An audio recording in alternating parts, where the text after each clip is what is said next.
Halo, assalamualaikum. Jumpa lagi dengan Algogon di channel Gonta Ganti TWS. Ya, setelah sempat kita bahas Tronsmart Spunky Beat, sekarang saya akan bahas TWS dari Tronsmart lagi, yaitu bukan Onyx Neo, tapi ini adalah Onyx S ya. Ini lebih baru lagi dan saya akan cek dulu harganya berapa di Shopee. Ya ini kakak, harganya Rp475.000, katanya diskon dari Rp990.000. Jadi lebih di atas dari Spunky Beat ini ya. Spunky Beat ini Rp399.000. Dan kalau kamu penasaran seperti apa Spunky Beat, bisa nonton videonya di card di kanan atas video ini. Oke, sekarang kita bahas dulu Onyx S ini. Jadi sebetulnya saya janjinya bahas Onyx Neo ya, tapi Onyx Neo tuh harganya di bawah Spunky Beat dengan kayaknya bentuknya mirip-mirip juga sama support Qualcomm FX juga.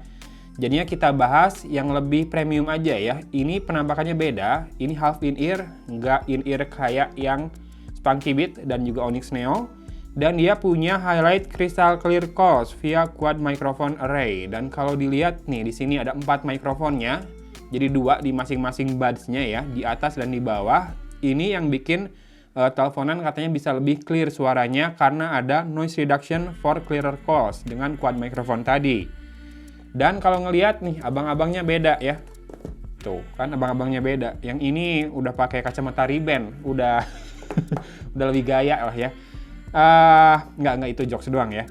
Kita akan lihat dulu untuk highlight fitur lainnya sebelum kita unbox. Ya, dia sudah pakai Qualcomm chip, kemudian support Qualcomm FX lossless audio, quad microphone tadi udah dibahas, superior sound with the custom design drivers. Nanti kita cek suaranya seperti apa. Lalu up to 5 hour playtime, jadi 5 jam kemampuan si earbuds-nya dan 24 jam dengan charging case-nya. Intuitive touch control, oke, touch control. Fully sweatproof, jadi tahan air, tahan keringat ya. Biasanya ini IPX5 sih yang sweatproof gini. Kemudian up to 15 meters ya, jadi koneksinya bisa sampai 15 meter, lebih panjang di mana kebanyakan TWS di 10 meter. Mono atau stereo pairing mode, mantap. Voice assistant control, stable and comfortable fit, dan USB-C charging port. Oke, kita unbox dulu ya. Oh iya, ini ada kartu garansi juga kalau kamu beli ya. Nanti dapat kartu garansi seperti ini. Ada CS-nya di WhatsApp, chat only, dan alamat dari service centernya di Taman Palem Lestari, Cengkareng, Jakarta Barat. Silakan kalau mau follow sosial medianya Tronsmart, tronsmart.ind ya. Garansi Anda termasuk dalam jangkauan 12 bulan di pembelian dan ditambah 6 bulan jika Anda follow sosial media kita. Tuh, kalau follow dapat 6 bulan tambahan garansi, mantap banget. Yuk kita buka dulu ya. Tereng. Ya, packagingnya juga udah kelihatan lumayan ini ya, lumayan premium. Walaupun ini kebalik, atas dan bawahnya. Nih. Ini harusnya diputar ya cara naruhnya. Oke, kita keluarin aja dulu. Ini dia isi di dalam paket penjualannya. Pertama kamu dapat kabel charging untuk USB Type-C ya. Oke, sudah USB Type-C. Lalu dapat kartu garansi tadi sudah.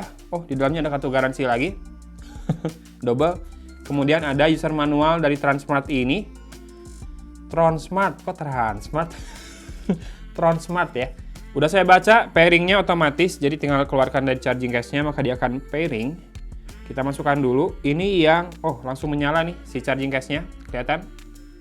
Ada 4 buah lampu indikator di depan ya, di aksen berwarna chrome ini, dan ini tersedia dalam 2 pilihan warna, hitam dan putih. Saya pilih yang putih biar beda. Tronsmart dan desainnya juga ini cukup orisinil ya. Ini kayak ini ya, kayak Stormtrooper-nya Star Wars nggak sih? Rada maksa sih. Engselnya di belakang dan di bawah ada port USB Type-C-nya. Oke, kita masukkan. Yang kanan di kanan. Dan ini yang kiri ya. Ya, yang kiri di kiri. Oh, di sini lampunya di bawah. Nah, udah kedip-kedip.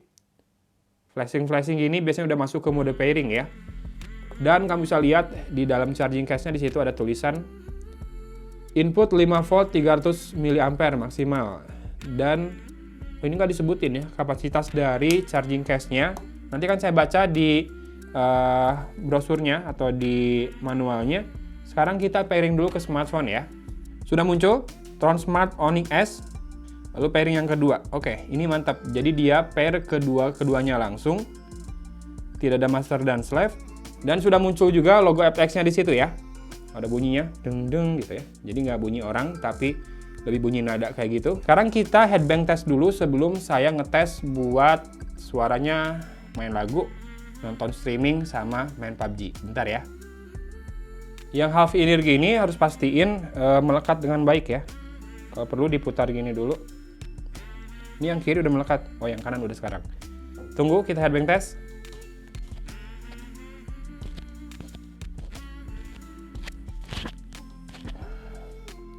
Ya, masih melekat dengan baik ya, kiri dan kanan.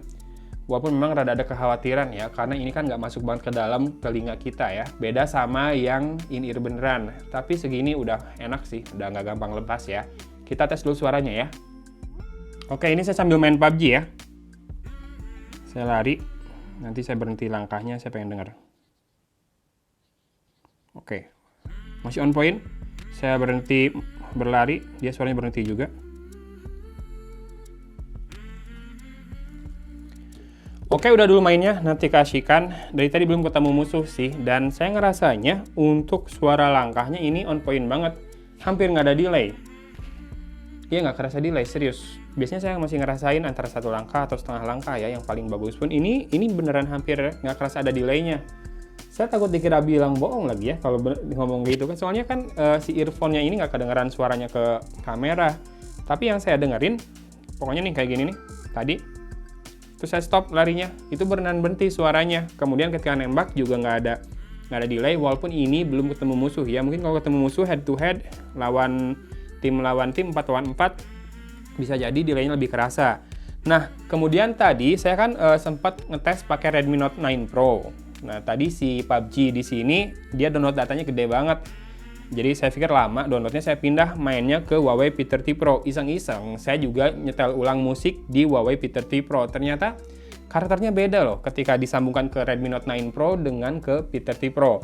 Di Redmi Note 9 Pro saya cenderung agak bingung dengan karakternya gitu ya. Jadi bassnya itu punchy tapi rada kering. Jadi di telinga tuh rada tajam sedikit. Kemudian di vokal dia gaung. Di treble, treble-nya itu kurang ngecering. Jadi kayak tengah-tengah gitu suaranya. Ke bassnya oke lah punchy tapi kering, ke vokal masih gaung tapi ke treble juga nggak clear. Bassnya biasanya kan yang gaung dan treble-nya nggak terlalu clear, itu bassnya yang bumi-bumi banget gitu ya. Ini enggak, dia punchy sedikit dan rada kering, makanya aneh dengan suaranya. Tapi di Redmi Note 9 Pro ini udah kerasa banget, soundstaging-nya keren banget. Jadi dengerin lagu yang drumnya pindah kiri kanan itu asik banget, soundstaging-nya kerasa. Jadi suara drum, suara vokal, suara gitar terpisah dengan sangat baik. Jadi selain soundstaging yang baik, separasi instrumen juga kerasa banget ya, virtualisasinya kerasa banget. Nah, saya pindah ke Huawei P30 Pro, itu karakternya udah mulai kayak mirip ini Transmart Spunky Beat. Jadi bassnya udah lebih warm, lebih empuk, lebih enak lah di kuping. Dan powernya juga memang nggak sekenceng powernya Redmi Note 9 Pro ya ketika pakai earphone yang sama ini ternyata. Kemudian untuk vokal udah enak banget di P30 Pro ini. Jadi dia bisa ngasilin vokal yang clear banget, yang bikin kita ngerasa kayak dengerin orangnya nyanyi tuh merinding. Mau di Ayunda kalau dengerin nyanyinya merinding saya. Kalau lihat orangnya apalagi. Gaungnya udah jauh banyak berkurang. Masih ada gaung sedikit tapi udah jauh berkurang dibandingkan yang Redmi Note 9 Pro. Dan treble udah lebih terkontrol dengan baik, udah lebih clear di Huawei P30 Pro. Mungkin beda ya sound processing-nya dengan DAC dari masing-masing smartphone ini. Tadinya saya pikir kalau pakai Bluetooth harusnya sama, mau apapun drivernya, mau apapun smartphone-nya yang dipakai, ternyata tetap sih beda kelas ya, beda level suaranya juga ya. Dan selama ini kan saya selalu ngetes pakai Huawei P30 Pro, maka mungkin akan lebih adil kalau mengikuti penilaian saya buat yang Huawei P30 Pro. Tapi buat teman-teman yang mungkin smartphone-nya belum selevel flagship, masih 2 jutaan, 3 jutaan, 4 jutaan, bisa juga diikutin hasil penilaian saya tentang Transmart Onyx S ini ketika menggunakan Redmi Note 9 Pro ya. Tuh, udah ada yang nembak.